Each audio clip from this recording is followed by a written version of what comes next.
તમારા બધાનું સ્વાગત છે મારી યુટ્યુબ ચેનલ કેપી હોમ ફૂડ્સમાં.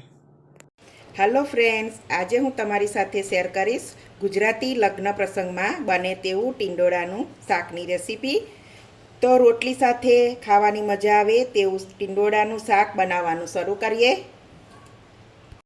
નવી રીતે ટીંડોળાનું શાક બનાવવા માટે આપણે અહીંયા મેં 250 ગ્રામ જેટલા ટીંડોળા લઈ લીધા છે. ટીંડોળા આ રીતના પસંદ કરવાના, બહુ બિયાવાળા ના હોય એવા ગ્રીન કલરના, અને એને સારી રીતે ધોઈ અને લઈ લીધા છે. હવે આપણે એને ઉપર નીચેથી રીટા કાપી લેવાના.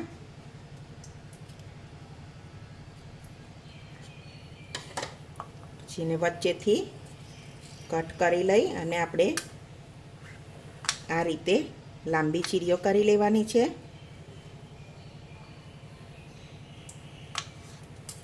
તમે જોઈ શકો છો આ રીતે. તો આપણે બધા જ ટીંડોળાને આ રીતે કાપી લઈશું. તો બધા જ ટીંડોળાને કાપીને રેડી કરી લીધા છે. આ રીતે એક પેન લઈ લીધી છે. 4-5 ટેબલ સ્પૂન જેટલું તેલ લઈ લેવાનું. અહીંયા તેલ તમારે જરૂર પ્રમાણે લેવાનું. તેલ સરસ ગરમ થઈ ગયું છે. આપણે અડધી ચમચી રાઈ, અડધી ચમચી જેટલું જીરું, ચપટી હિંગ, 2 લીલા મરચાં સમારેલા, અડધી ચમચી હળદર બરાબર મિક્સ કરી લઈશું.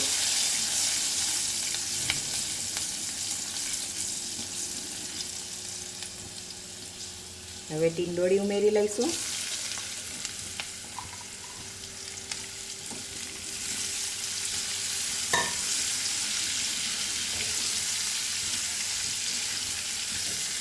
થોડું સ્વાદ પ્રમાણે મીઠું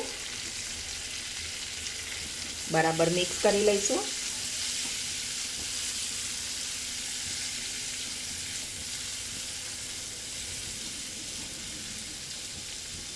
ઢાંકણ બંધ કરી અને આપણે એને થોડી વાર ધીમા ગેસ ઉપર થવા દઈશું. નાની પેન લઈ લઈશું. 2 ચમચી સિંગદાણા લઈ લઈશું. સિંગદાણાને આપણે થોડા શેકી લેવાના છે, 2 મિનિટ જેવા.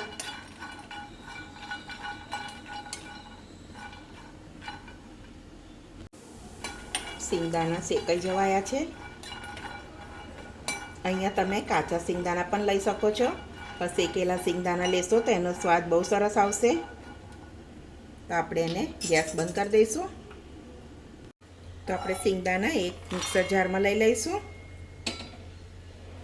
1 ચમચી તલ, 1 ચમચી કોપરાનો છીણ. તો અહીંયા આપણે ચણાનો લોટ પણ શેકી લીધો છે, 2 ચમચી જેટલો. આ બધા જ મસાલા આપણે અધકચરા વાટી લઈશું. બધા મસાલા વાટી લીધા છે. તો આપણે જોઈ લઈએ. આ રીતે સરસ થઈ ગયું છે. તો આપણે એક બાઉલમાં કાઢી લઈશું.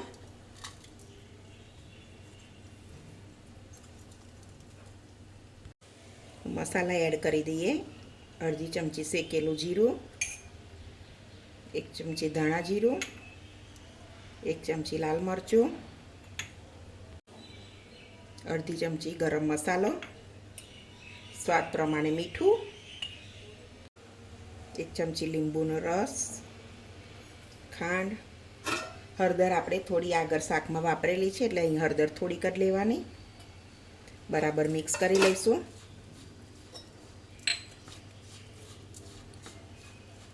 બે ચમચી જેટલું તેલ, તમારી પાસે ધાણા હોય તો લેવાના. બરાબર મિક્સ કરી લઈશું.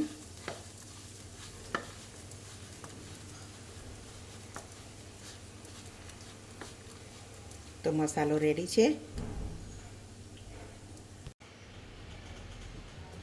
આપણે શાકને ખોલીને ચેક કરી લઈશું.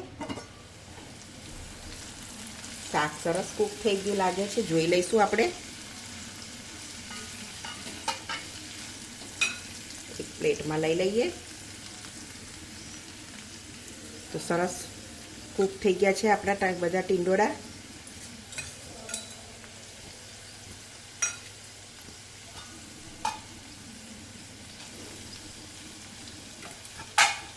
આ રીતે આપણે મસાલો બનાવ્યો હતો એ હાથથી આપણે ઉપર ઉમેરી લઈશું. સરસ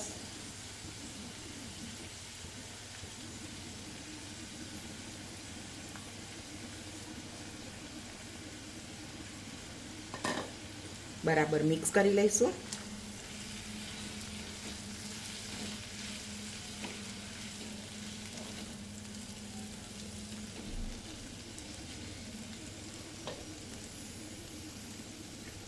થોડું પાણી હાથમાં લઈ અને આપણે આવી રીતે છાંટી લેવાનું અને 5 મિનિટ મિક્સ કરી અને 5 મિનિટ આપણે કૂક થવા દઈશું. હજુ બધા મસાલા મિક્સ થઈ જાય સરસ.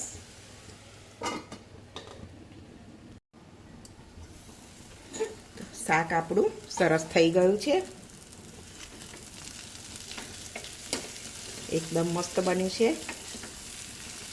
તમે જોઈ શકો છો. સરસ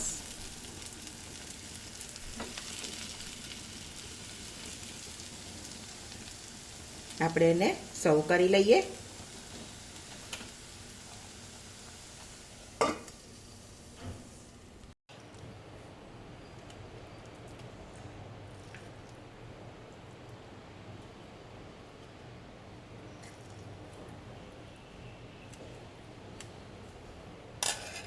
તો આપણું ટીંડોળાનું શાક મસ્ત બનીને રસ રોટલી સાથે રેડી કરી લીધું છે. તો જોતાં જ ખાવાનું મન થઈ જાય એવું બન્યું છે. તમે એકવાર જરૂરથી આવી રીતે બનાવજો. જો મારી આજની આ રેસીપી તમને ગમતી હોય તો મારા વિડીયોને લાઇક કરજો, તમારા ફેમિલી અને ફ્રેન્ડ સર્કલમાં શેર કરજો અને મારી ચેનલને સબસ્ક્રાઈબ કરજો. તો હવે મળીશું એક નવી રેસીપીમાં. ત્યાં સુધી જય શ્રી કૃષ્ણ.